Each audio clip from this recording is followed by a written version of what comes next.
what is the second one? Interpretation. Interpretation. Is there another one? Extrapolation.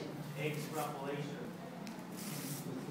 That is within knowledge, right? Within the whole concept of knowledge.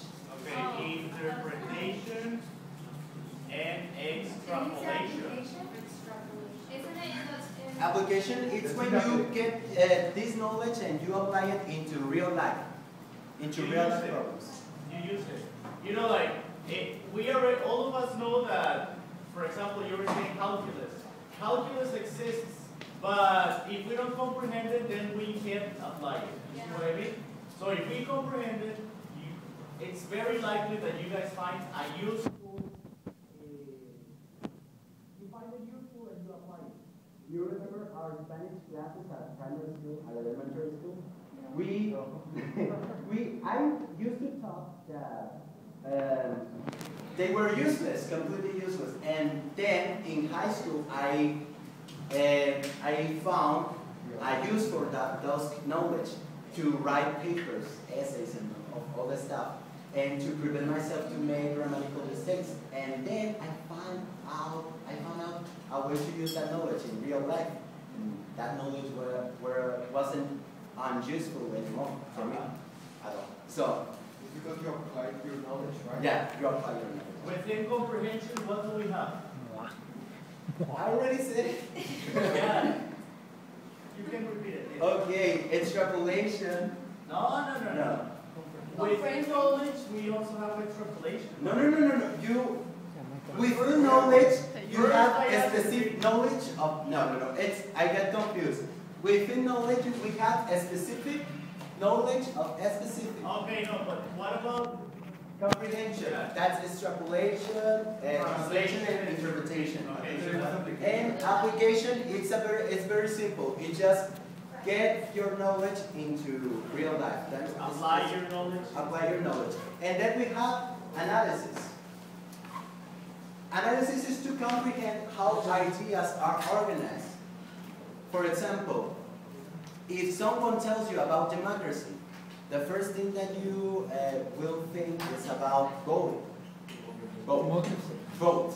And then you will think about political parties and all that stuff. And that is how analysis works. Being able to understand a concept and to understand all the elements related to that concept itself. For example, if we think about Mexico's government organization, we think about judicial, executive, and legislative. So that is how we analyze a concept. And we have synthesis. There is rearranging the ideas into a whole. For example, when you learn something, various topics, and then you rearrange those topics into an essay, like we will do in the future here in Toledo. So hopefully. What do you mean hopefully? Hopefully, I mean, because we are supposed to be getting knowledge right now. Hopefully. Raise your hand if you are getting knowledge. Hopefully. If you're not, Hopefully. Well, my question is, raise your hand if you are getting knowledge. if you're not, I didn't It's understand. because we are getting the information. Then it's like a process, right? Yeah, it's your duty to translate those knowledge and make sense for you. You need to comprehend your information. Yeah. Then apply it. Yeah. Okay, so the last but not the least, ¿Viste lo que hizo? make judgments into your own knowledge to say, am I learning? Am I really learning? How we make this knowledge? We have to evaluate ourselves. That's why exams exist, to us to be aware if we're getting the knowledge that we are supposed to be getting. Also, evaluating could be seen as evaluating someone else's work based on your own knowledge. For example, criticizing others' work, criticizing others' essays, for example. So this is wrong, completely wrong, because I know that it's wrong. And now, the next pyramid. No. Taxonomy of educational objectives in the affective domain. This is a very complex thing because the affective, do you remember the affective filter? No. The affective filter hypothesis. That all the stuff related to our feelings and that.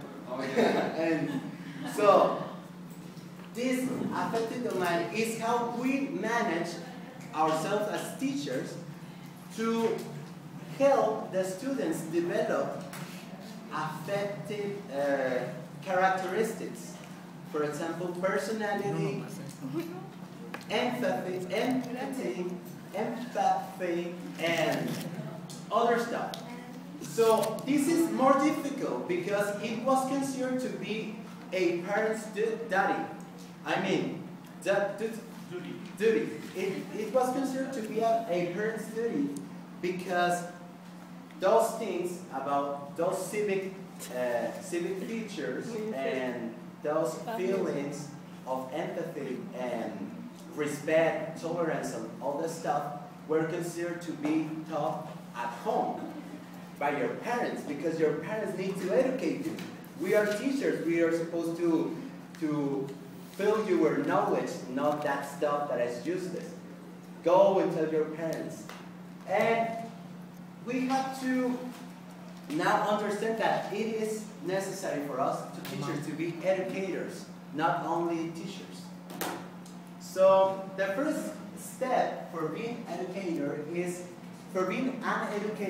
to teach the students how to be more receiving, how to receive. What's the difference between an educator and a teacher? What? An educator and a teacher. A teacher is supposed to teach a specific topics that are belonging to a concept or a subject.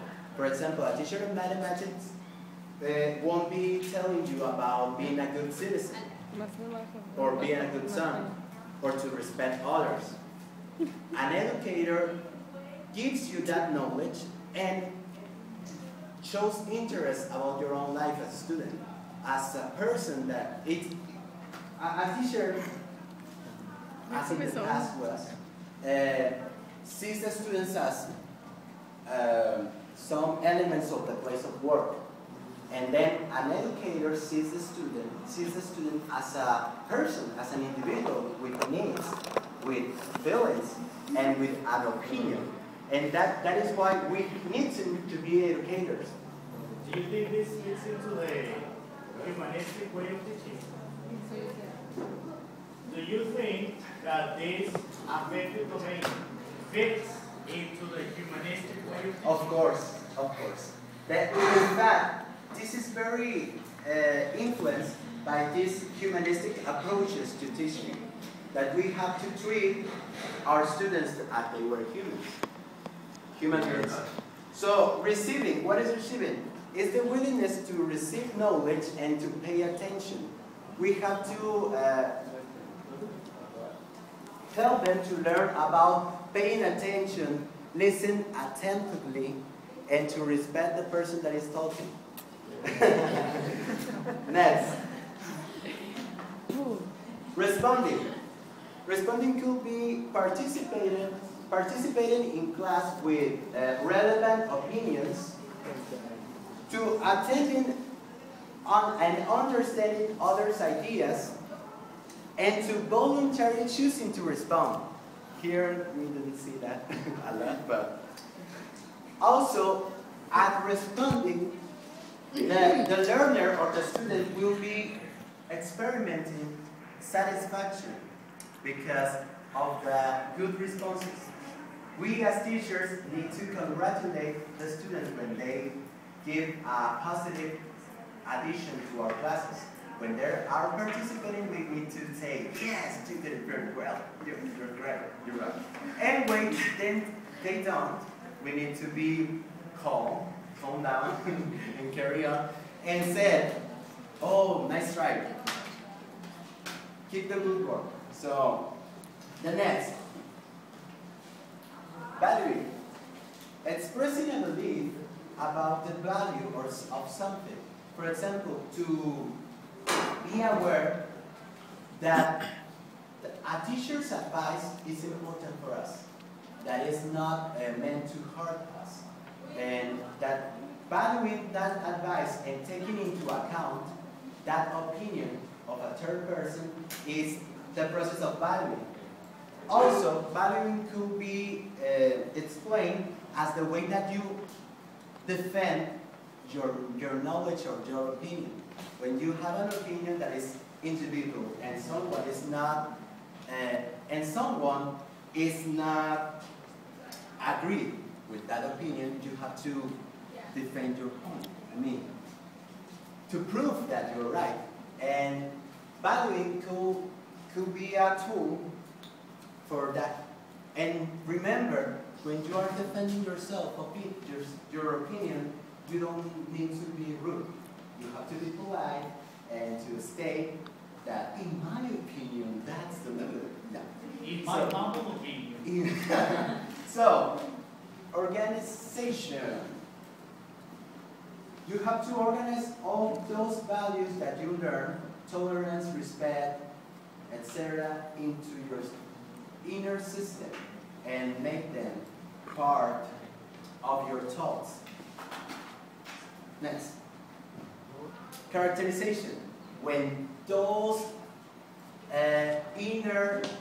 that inner system becomes a way of life, when that becomes a part of your personality, when someone looks at you and said, Sandra is a very respectful woman.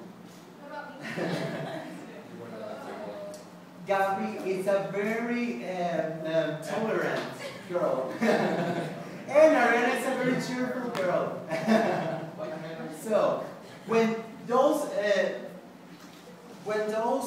affective domain elements become part of your system and your personality, you may now be able to say that you achieved something as a teacher and as a student. Next. That's the next. Psychomotor domain.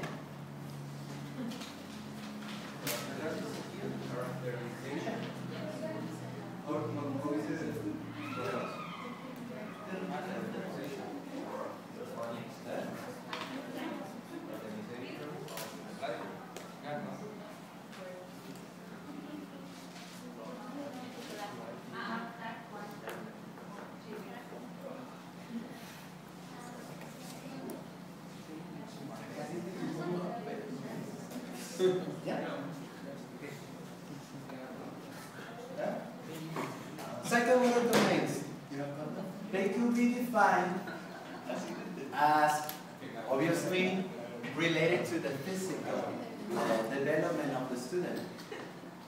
The first element is perception. When you use your senses,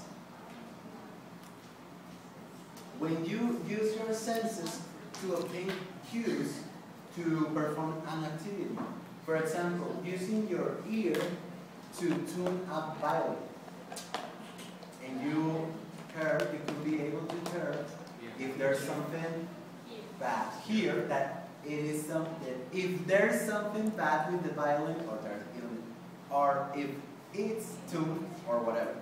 So, using your senses to obtain cues could be looking into a box, a dark box, looking for something, using your sense of touch, and I don't know, to lead something, to comprehend. Like when you're eating something for the first time, you taste it and then you decide whether you like it or not. And you can be able to identify the ingredients. Exactly.